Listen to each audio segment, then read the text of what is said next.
Determine the value of a from the given equation. We have the difference of 3 cosecant x and 1 divided by the sum of 3 cosecant x and 1 equals the difference of a and sine x divided by the sum of a and sine x. Recall cosecant x is equal to 1 divided by sine x. Let's begin by substituting 1 divided by sine x for cosecant x so that we only have sine x in the equation. 3 cosecant x equals 3 times 1 divided by sine x, or 3 divided by sine x, which on the left gives us 3 divided by sine x minus 1 in the numerator. In the denominator we have 3 divided by sine x plus 1. And now to clear the fractions from the expression, we'll multiply the numerator and denominator by sine x.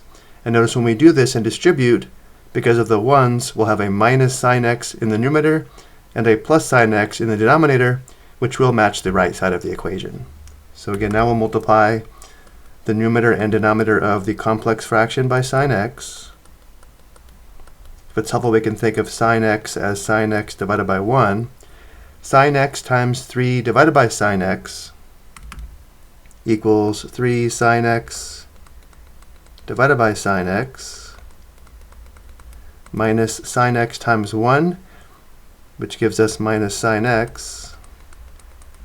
And now for the denominator, multiplying by sine x, we have another 3 sine x divided by sine x, and then plus sine x. Now we simplify. Sine x divided by sine x simplifies to 1 here as well as here. We now have 3 minus sine x divided by, in the denominator we have 3 plus sine x. And if I compare this to the right side of the equation where we have the difference of a and sine x divided by the sum of a and sine x, notice now we know that a must equal 3. I hope you found this helpful.